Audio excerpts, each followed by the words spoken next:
ꯑꯩꯒꯤ ꯃꯤꯡ ꯂꯥꯏꯁ꯭ꯔꯝ ꯂꯩꯆꯤꯜꯁꯅ ꯏꯟꯁꯄꯦꯛꯇꯔ ꯊꯣꯏꯕꯒꯤ ꯅꯥꯏꯇꯣꯝ ꯁꯥꯁꯕꯤ ꯂꯩꯔꯥꯡ ꯑꯩ ꯆꯤꯟ ꯀꯟꯕ ꯀꯟꯗꯕꯗꯨꯗꯤ ꯈꯪꯗ꯭ꯔꯦ ꯑꯗꯨꯕꯨ ꯑꯩ ꯃꯤꯅꯧꯗꯗꯤ ꯌꯥꯝꯅ ꯏꯀꯥꯏꯒꯜꯂꯤ ꯍꯥꯏ ꯁ꯭ꯀꯨꯜ ꯂꯥꯏꯐꯇꯒꯤ ꯍꯧꯅ ꯅꯨꯄꯥ ꯑꯃ ꯐꯥꯎꯕ ꯀꯣꯏꯕꯗꯤ ꯂꯥꯏꯔꯗꯅ ꯀ꯭ꯔꯁ ꯐꯥꯎꯕ ꯍꯦꯛ ꯊꯝꯖꯔꯝꯗꯦ ꯂꯥꯏꯔꯤꯛ ꯂꯥꯏꯁꯨꯗ ꯊꯋꯥꯏ ꯍꯛꯆꯥꯡ ꯂꯨꯞꯅ ꯇꯧꯖꯔꯛꯄꯤꯅꯤ ꯍꯧꯖꯤꯛꯇ ꯈꯜꯂꯛꯂꯤ ꯀꯩꯒꯤ ꯂꯥꯏꯔꯤꯛ ꯄꯥꯔꯝꯃꯤꯅꯣꯅ ꯊꯕꯛꯁꯨ ꯐꯪꯗꯦ ꯈꯠꯀꯗꯕ ꯃꯇꯝꯗ ꯈꯜꯂꯛꯇ꯭ꯔꯕꯅꯤꯅ ꯆꯍꯤ 18 19 ꯁꯨꯔꯀꯥꯟꯁꯤꯗ ꯑꯣꯏꯅ ꯈꯠꯄ ꯇꯥꯕ ꯑꯗꯨꯕꯨ ꯈꯠꯀꯗꯕ ꯃꯇꯝꯗ ꯈꯜꯂꯛꯇ꯭ꯔꯕꯅꯤꯅ ꯆꯍꯤ 18 19 ꯁꯨꯔꯀꯥꯟꯁꯤꯗ ꯑꯣꯏꯅ ꯈꯠꯄ ꯇꯥꯕ ꯑꯗꯨꯕꯨ ꯈꯠꯄꯒꯤ ꯃꯇꯝꯒ ꯂꯩꯇ꯭ꯔꯦꯗ ꯏꯃꯥꯒ ꯄꯥꯕꯨꯡꯒꯅ ꯑꯩꯒꯤ ꯂꯨꯍꯣꯡꯕ ꯐꯤꯛꯁ ꯇꯧꯁꯤꯟꯈ꯭ꯔꯦ ꯎꯅꯅꯕ ꯇꯥꯟꯖꯥꯅ ꯍꯧꯖꯤꯛ ꯐꯥꯎꯕ ꯎꯅꯗ꯭ꯔꯤ ꯑꯗꯨꯕꯨ ꯍꯩꯖꯤꯡꯄꯣꯠꯇꯤ ꯍꯌꯦꯡ ꯍꯥꯡꯆꯤꯠꯅꯤ ꯑꯃꯨꯛꯇꯗꯤ ꯎꯅꯒꯦꯅ ꯈꯟꯅ ꯎꯅꯕ ꯆꯠꯂꯤ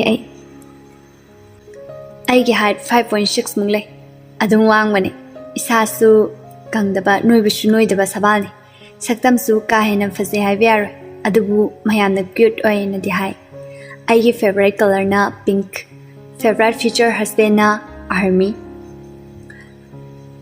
ꯑꯩꯅ ꯃꯁꯛ ꯌꯦꯡꯗ꯭ꯔꯁꯨ ꯑꯗꯨꯃꯛ ꯌꯥꯔꯤꯁꯦ ꯅꯨꯄꯥꯗꯣ ꯑꯥꯔꯃꯤꯅꯦ ꯍꯥꯏꯕ ꯁꯝꯁꯤꯁꯨ ꯑꯗꯨꯝ ꯊꯥꯗꯣꯛꯂꯦ ꯅꯤꯡꯗꯣꯡ ꯍꯦꯟꯕ ꯁꯝꯂꯥꯡꯁꯦ ꯒꯥꯔꯗꯦꯟꯗꯨꯗ ꯆꯪꯁꯤꯟ ꯑꯩ ꯐꯝꯊꯔꯦ ꯑꯗꯨꯕꯨ ꯁꯨꯡꯂꯥꯛ ꯂꯥꯛꯇꯦ ꯅꯨꯄꯤꯅꯒ ꯉꯥꯏꯕꯗꯣ ꯑꯩꯉꯣꯟꯗ ꯊꯣꯛꯑꯦ ꯍꯧꯖꯤꯛ ꯐꯝꯂꯤ ꯂꯩꯆꯤꯜ ꯃꯊꯟꯅꯇ ꯒꯥꯔꯗꯦꯟ ꯑꯗꯨꯗ ꯊꯥꯔꯤꯕ ꯐꯝꯐꯝ ꯑꯗꯨꯗ ꯐꯝꯅꯗꯨꯅ ꯇꯨꯃꯤꯟꯅ ꯂꯩ ꯃꯇꯝ ꯑꯗꯨꯗ ꯋꯥꯡ ꯆꯥꯎꯔꯕ ꯃꯁꯥ ꯇꯅꯥꯞ ꯇꯅꯥꯞꯂꯕ ꯃꯁꯥ ꯃꯎ ꯐꯔꯕ ꯅꯨꯄꯥ ꯑꯃ ꯆꯪꯁꯤꯜꯂꯛꯇꯨꯅ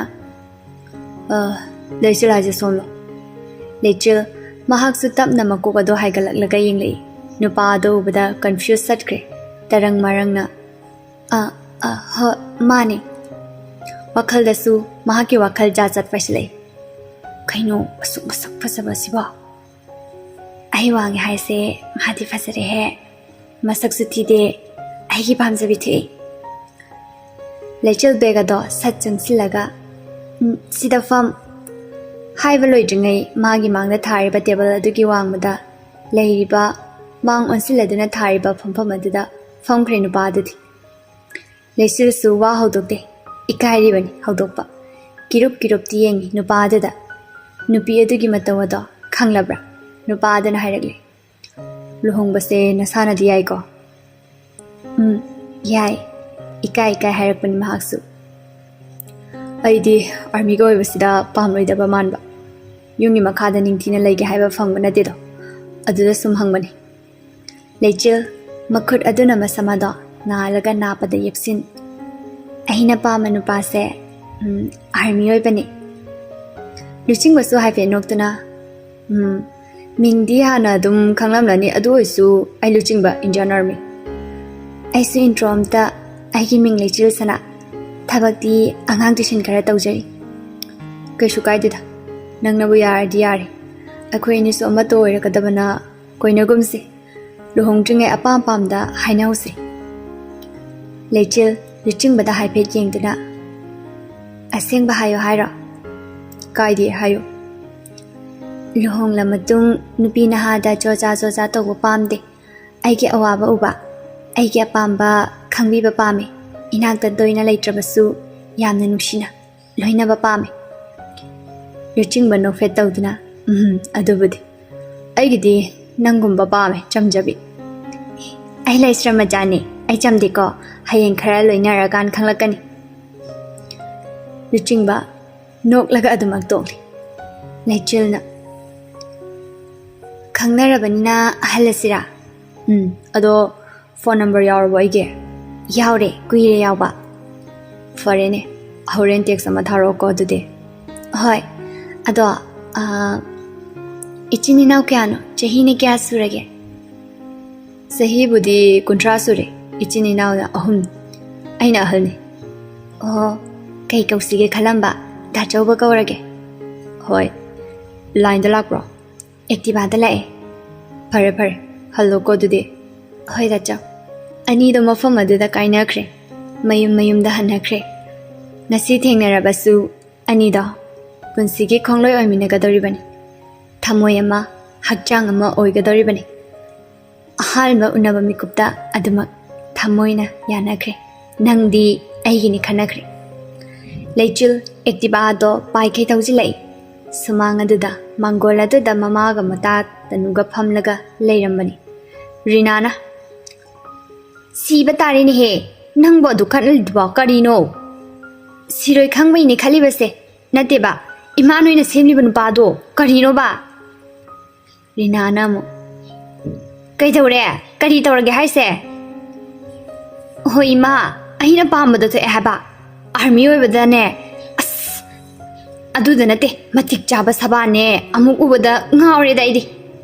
Tanuna faina yengladuna Thai khalakdrabanina hanu thang asida khaliba paksari sini ne nangna khalise hanubi ya yaudrabina nokku heng mali bema is nangdi lidre he sahi kuntra yaudri nori kaino nangdi koibu koibro aidi hongbu hongdre chakcho ibema chakcho aidi kai chaktui ba ha manga ne manga khanglaba ibema thamoi sina khoida ba matte yaudbai thamoi ge sengma mabu thizari ba yare ba noibo thabak chatui dundum chaluro Tobiye, Ningol Sagai day phone to Crabani. Sana Singdo, Loire, Yinglo Palm Lagana Puraglo. Is Sana Mutori Banine, ha? Ainayam Hapak no have not draw. But the Loga Hari Braba. I guess you collectie, Hojikan Gine, Mongas the Kanglaba. Yare, Yinglo, Yamna Sabanate. Hoi, Tanu, law. Haina Anieto. Yamna tuna amuk gari ado thodokre. Hana, nupa amattaga su khangnaraktabana masado ithak thakatba irang langba ama tawri. Somdana Thanilna. Nangu nupido yarabane.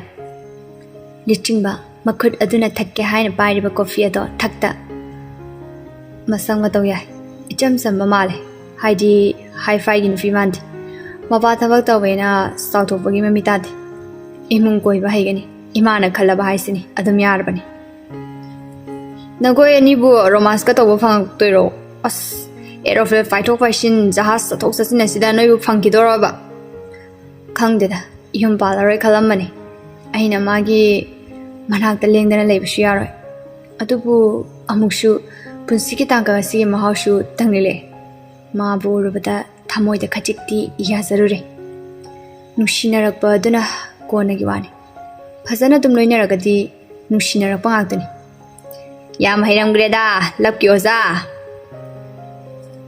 Kande Thaniel yumda halas thabak yame hangchik hajing phone aidi unararoi khanbane adubu nupiduna haraglabani amukti unarure Law haiduna gari so do paikhatkre Thaniel su magi saruk natta luchingbana lausiluraga amuktang chinglaga Thamnamlaba coffee adushu nang hauroi matagum sat chinglaga chenthore boy Haina aniado pulap mayumda lali Mama Purnimana hana macha lakpa ngairami Mapa adusu mada adusu pulap ni ngairamliba Gari da kumtharakpaga makhoi shingi mijeng aduda pamba thoe Ikairap hairakpa wahayani Machinupi idikna Dacho masakti yam phasabane Idea dum khangingo da chongna ngawni se Loyana mu Itai ma malani finally hangsiti yogi khangawre langsinaba tause Hairam duna hagoi krep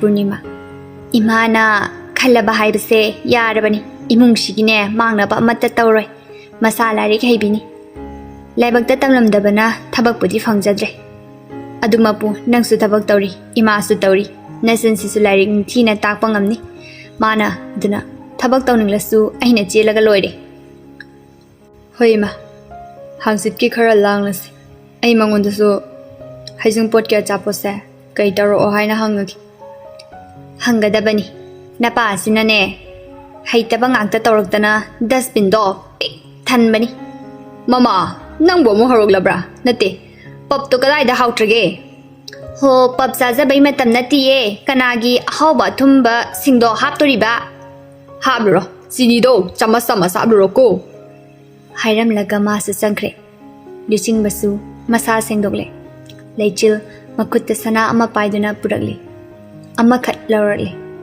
phanek phi singdi mana khajik khajik tansinba aduna mapum phana yamlabani imung animak thabak loina chinari haina haina ngasisu leichil mahangna message thaba kauri thabak mayam aduna message to tharak tabana nupa mana haining liba singdo karamna haigani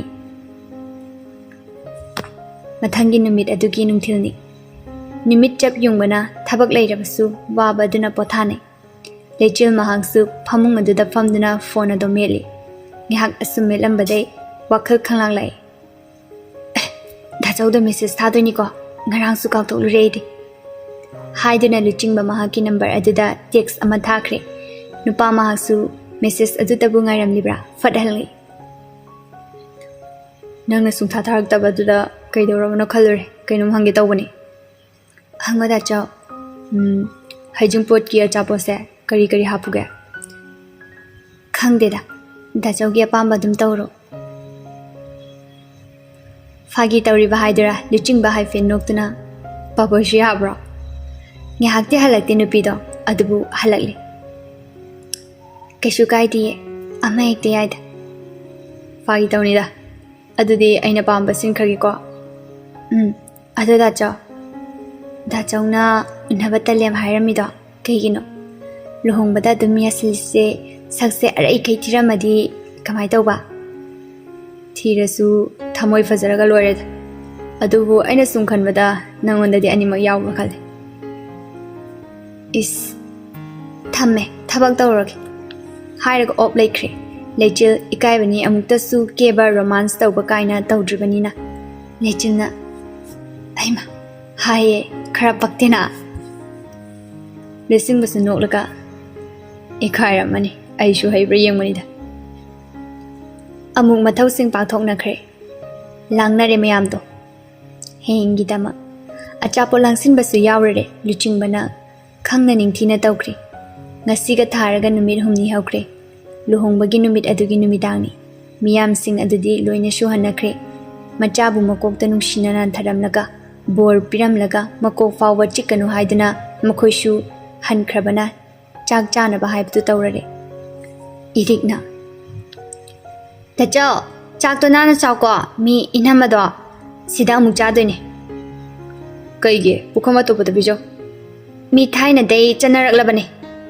is moi be ma hainu luchingba ningthina char heg yengbada hangoigadabagi maong ama fawa thamnamda ningthina semduna chakre masu hagot khraba matungda leichil su amuk jare irikna inama ohodi hogolo nasidi thabak amta yawirano neisil su noktuna khara loisilam lage manem purnimana bema yare nasigi dine nana osinane marai loisinjarani changlo potha zaruro hoima ahal amana hairaklabanina leisil su changle luching basu leiramde ka aduda thoki male leichil sangsin khiduna famning thina thakre ngihak sangna hiptui somdana thanilna hallage bungo changlo yare aribo changlo leibina basu fangloi ngasi de pena leimina horoi ish rasidi mapanda punna leikrada base o leikro chage ko haiduna thanil mahasu thengna leiramda chatkre luchingba magi kada changle thonga do tapna hangladuna leisil su thong hangkibagi khonjal duda sat famki luchingba tapna sangsilakduna famung aduda famthare leichil mahaksu wangangde koidibani luchingba su ngasidi kaira poitum hina famduna le leichil na hana tapna dacha kaidore sumgongwani tapna ka khalakre leichil su kachinda sangsili luchingba na tapna hayeng se kaya chapo tawse haino khangdi dachawna pamba mekta tawbiyo nangdi apamba su kara hayudana aina dum tawra lahe yabrane nangsu nako macha amadi palidana is kok sa wakal thoktre pangsile loi pangsinkre yana badum semkro thoi kaina korokpa adudadi mihuna do haifong khangda chongle thawak da chonglamba mihuna do ngaihakti pambom da chongba ninglori kainu namin hanaga lakthopa makai engonda yenglisina kaidorage Kaisum taude swai swai lawe wahaido da chaugi thokpa ahapuda ai war ai tumage haiduna chepkre kachilomda aduga tapna mamit ado ushinki ichik chikpa ado haina da baira lechilna dacho kaya ga haino wari thage thauga dorge lechil mahaksu wari ama mahana taba ama thakre chan tanza adumasu last episode ki matang ama khangni loiramdagi romance sutta khalakwa matang aduni lechil amuk foot muthatkre luchingbana muthalabamo muthale luchingba tapna lechil ga hakpu kolai lechil mihunga 100 meter yasten kre mahakti mamit che no ishin kiduna tumba sadana laikre luchingba mahangna dum hanna tumthaki lechil tapna wakalda kaino mitorsiba ai di sireda nupa su loinarte kamai loino doino amu hawgalaktana tumhawrage ai lechil mahaksu mamit ushin kibana tumkre eduma numit ado asumna ani asigi wari hauduna anauba ayuk ama pudana lagle nauna pumnauna lechil nganna hauduna sumanga duda leiriba tulsi aduda ayuki korau mabu kuramduna chakhumda chalon baloshinkre loyana itema tamo hogot utriba lechil mahaksu haudribane o yaw yam thiengmane somdana thabangna wai jara kansida iriksu tholakpada tahore inama yamna paktabane rasiam kangmane ta chause uraba hoji phawba hogatrise hurena mok saurani nganna haudo pirakti gaina lechil masu khajik noktana iri sase sida thamam lage ima hoisu tholaklani em da haudo lokige hairam mathak lomda karakle mana changlakpada luchingba isi sina tumli lechil tapna sangsilaktana tachauba luchingbasu khomlakte lechil makhut aduna luchingba adu khajik nomduna tabro dacho luchingba taharaduna mahaki sa salaraba hakchang aduda inglaba khusa amana thenglakpa aduda hogolo loyana hogolo haye luchingba masa se pakhangni khallibani ngarang kundo hokki pathodo odo ningsinglakpada fuk hogalaklaga ei kawredana pung kya darage tare tare thingi toy aigi freud khongau da puthomo aina isam da sengluki hoi luchingba washroom da changkibaga lechilna luchingba mahaki upuda fai firol yenglibani mahakna pamjaba ama lauthoklaga thamle aduga urakpani photo ama luchingbana school tamlingai masaga da ipa baba makai mamai aduna uring aduga samlang aduna hapu chuba manba ado lechil mami lauthorakre machinda aya sidi paktaba doire yingone aidi nongninga ami hojikna lemsinadana aduga masakasu fajaramine school amata da taminarakpa musangi luchingbana badi class yamki adu oirasu yamna lemkidaba mabasu tattana tanarakiba lechilnadi yabikidaba nupa adoiram lechil thaudo ama ningsinglei no fet tauna lechilna class 9 tamningai matamni luchingna 10 kare makhoi paktaba party ama ni punsilaga class 8 ke perenda aduda nganu chabagumna chari tanuna lechil nangnumba sigi makop khangdaba sa nang adum leire kamai tawdoino nangnu biyo saide tumina leyo iningde ado asi kota taharani nangdi masakoti se udra magok sutumna mai phar se udra ayam talle hamni ko mai changjarsani hainari ngai sangsila elu chingba lejo kendinda chapo charslo kaino dalulu taning de komta mi thabak tori se udra ai lairik pari se udra ba khatpa yaba matam nate hojik khangaba sak fajabai tawuni da lairik par so nan metric tha doi natra fail ojani oi roi ai di nang nungsi me lulu taning di me Kaplak lele silsu susu tawduna. Nasak to amte yenguso irubulu zabro yingning de. Kapsilak baduda leching boy su sienkre. Lechil madu ningsing noi. Leching ba maning de kawu. Kaidora lechil noktuna ontaragle. Lelua kay haibaduna. Leching ba mahaksu bahab khanglak lai. Lelu haiba mingase kanana kauki haiba. Mana te loi khraba matung lechil su thingna kide. Leching bana kapsil pidura. Tachao yare. Laiba ki bidi ge haisidi. Pamjabada to amani pung thenge loishin birura. Haima. Sidi tiny picture ni aidi thoina bu khalude. Sakti bao iruzada bao perfume lei ni khangda bao. Hai ni hekta. Hozukti napam mani da. Hai re. Hairam laga akon bagi wahang adumagi pakhum di piram de thokre. Teaching basu noktuna. Yengune se. Machin kan bisu orame be. Aduga tapsinadana. He phuba. Masu mapi marol dolushilaka tholagle. Lechina thanam liba cha to thaktuna. Lechina tawriba do yengi. Loyana. Tamo cha do sadrabani. Tapna jinglei redi yaro. Abda sa thaksalo. Adumu bu phongani kedoroge. Ari be hona bitoron. Lichingba loyada faina yenglaglaga. Thomba yadriba. Mana suru nai leraga. Hoi salo. Lichingba hojikta wa haige haina maya karagle. Lechilga anyada khara koina raktre. Thaina gi duni khanglakpada. Irigna. Inama Lichingba no oina saurap. How? Inu khongdira. Hairam laga thokre. Irigna. Kai janarige. Inama aiso hoge. Hoi. Janaba khonaba langmani chatkriba iriksu. Chakhum aduda manama magi mateng pangli. Laichilna.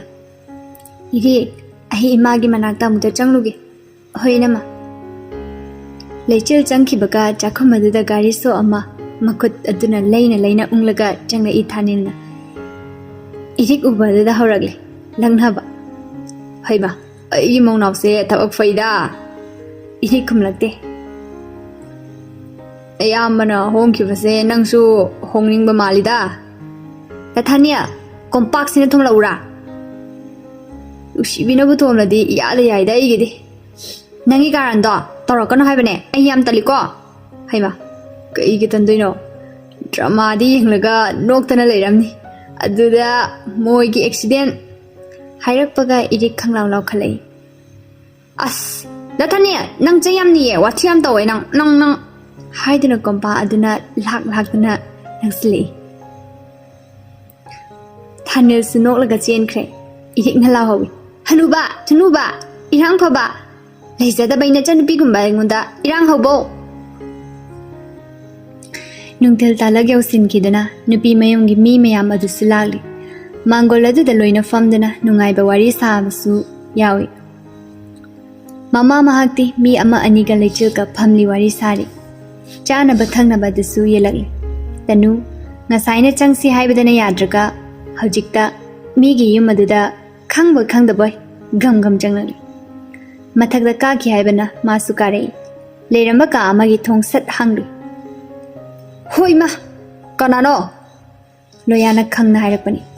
Tanu hatu janglagli. Kaino ai sisu janglaroida. Lesil masu kumlaktuna kaidore tanu Aise khangdana chelaglaba nupa amam phi hong lerame nem si mangai rene koi chatna lahoi kada hoi ani edasu kamina kre wari watai khara tawraga mayam adusu thonaragle tanusu lechel adri chatlage ko hoi tanusu tholagle mana adata pairuban adubu sana adu yaramdre ai sana Sire yengo migi kada lumlaga yenglamba sanata horedana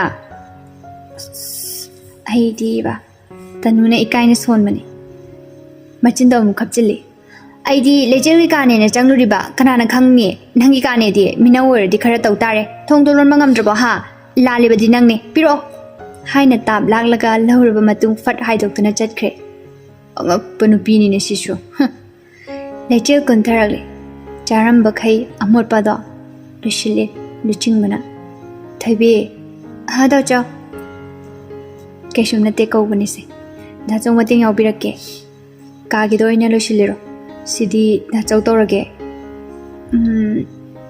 ai da cha loyana yes hare hare yumgi thabakta kutka tingjin kidana ariba ma yamna tuna ada olida